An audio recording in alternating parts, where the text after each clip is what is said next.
This is Earl Smith Jr. You're watching True School Sports. It's personal between me and you, and I'm going to do you some serious harm, you big stiff idiot. All right, Brendan Taylor here, True School Sports. I'm here with one of South Florida's very own in the amateur scene, the technician, Sebastian Santana. What's good, champ? What's up? How you doing? Yeah, good. Always good when I'm at Flaccos. It's been a long time, so it's good to be here. Yeah, it's been a long time since I've seen you. Yeah, I know. Your voice got a lot deeper since the last time I seen you. You got the mustache going. Yeah. Yeah. Yeah, I was like 12 when you saw me. Yeah. How old are you now? 16. Shit. Time flies. Yeah. But just for those that don't know you, Sebastian, I mean, I know like I've known you since before you had an amateur fight. Now you have how many? 25, you said? Yep, I got 25 amateur fights now. Yeah. Yep. And I know you're going to the Nationals in December. Yes, sir. Yep. Yeah. Your dad was telling me that you spar like you did some rounds with like Sullivan Barrera and Melissa Hernandez and people like that. Yeah, that so, was like, good work. Yeah. How do you feel like you're progressing as a fighter? I feel like I'm progressing, getting better every day. You know, everything that I'm good at, I'm getting it better, and everything that I'm not as good at, I'm getting that better too. Yeah. One thing I know about you, just from knowing you and then talking to your dad a little bit as well, is that you're really disciplined. You're a disciplined guy. He told me you got a nutritionist and everything. Yeah. Yeah, I gotta stay on top of the diet.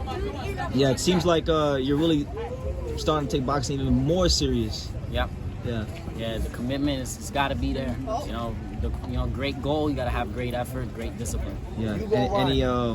Do you have any aspirations to turn pro in the future? Yes, sir. I want to turn pro in the next 2 to 3 years. Yeah. Okay. I know. Like, who are some? I mean, I know your favorite fighters. I talked to you, but like, who are some for the people out there? Who are some of your favorite fighters? Some of my favorite fighters are Sugar Ray Robinson, Sugar Ray Leonard, Floyd, obviously. You know, the GOAT. I know, like those Japanese boxers. Yeah, Naoya Inoue, that's a current GOAT. Yeah. Another old fight a lot of people don't know about, Joichiro Tatsuyoshi. See, you know what? It's rare that somebody will get me on. I don't even know who that is. So yeah, he was a good fighter. Tell me about him, because I don't know. Yeah, he fought. I forgot that Mexican dude's name, but he fought this Mexican dude like 3 times. He was one of the GOATs. He was a solid champion back in the day. Okay, I have to look them up, man, because there's so many great Japanese fighters, you know, and they all got crazy names, so you don't know. Yeah, you can't remember all of them. Yeah. As far as like, so the Nationals, I mean, what weight class are you competing in now? You're in what? I'm 119 now. 119? Youth male 119. Who's like who's the top guy at the weight class? Honestly, I don't really pay attention to them, but there's a few like Ranulfo Bocanegra, few other guys, Jordan Fuentes. Yeah. He was in my class back then in junior male 110 when I went to my first nationals. Yeah. But we didn't end up fighting. We were both tied for number 3 at the time. Okay, so those are the guys that you gotta take out, you know, to get to where you want to go as an amateur. Yep. Yeah. Okay. How would you like describe your style? I mean, your nickname is a technician, but like, do you feel like it's evolved at all? Like, what's your style in the boxing ring? It's definitely evolved. My style is whatever it takes to get the win. You know, do what I gotta do and do exactly that. You know, I love sticking that jab out there. You know, taking my time, picking them apart. You know, if they want to get rough, I can get rough back. Yeah. So it's like Bruce Lee says, be like water. Yes, sir. Be formless. Yep, you gotta be formless. Yeah. Yep. Okay. Yeah, now I know, like, you've been boxing for what, 5 years, 6 years now? About? Yeah. Everybody has the reasons why they pick up boxing gloves. Why did you fall in love with the sport? I picked up the gloves because I used to get bullied. You know, because like many fighters. Yeah, like you see, I'm a slim guy. I used to get made fun of because I was so skinny when I was younger. Yeah. You know, I was not a good athlete or nothing, but I picked up boxing, fell in love with it. You know, and now I'm just, you know, I developed goals along the way. You know, and I'm gonna take it, you know, all the way. Yeah. Yep. Hopefully to maybe a world title, God willing, Yes, one sir, day. one day. Yep. Yeah. Where do you feel like all this like focus comes from, man? Because I mean, I know a lot of kids, man. Like they're not worried about boxing. They're worried about chasing girls and doing all kinds of smoking, all that stuff. What do you think your focus and discipline comes from? Honestly, I would say it's because the way I was raised, by my parents, the way I was trained, just focused, always just trying to be better, the best, trying to be my best self.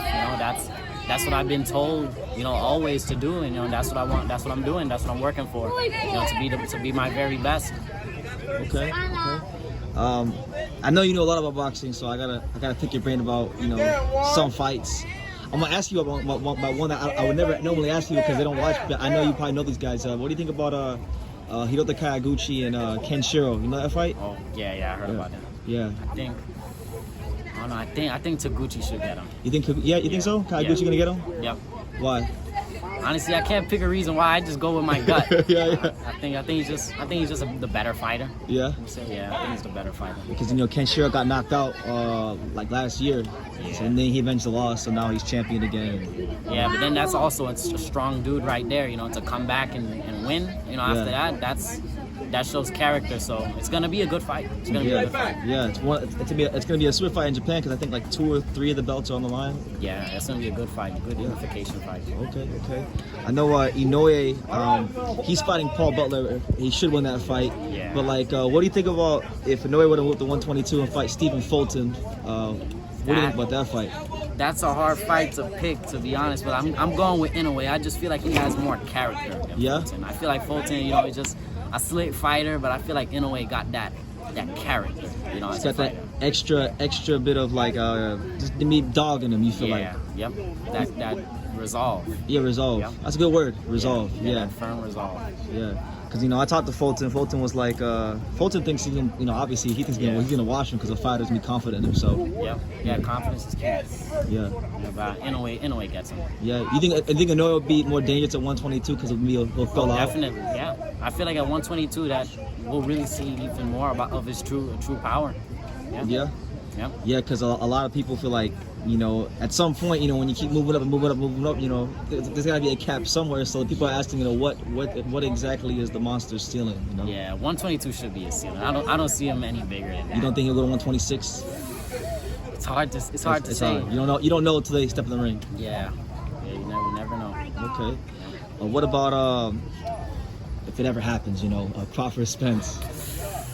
I think Crawford should get him. Like Spence is good, but I feel like Crawford just has more dimensions to his style. He should be able to like box circles around Spence. Yeah, you think so? Yeah, but if he stands in front of Spence, that's a different story.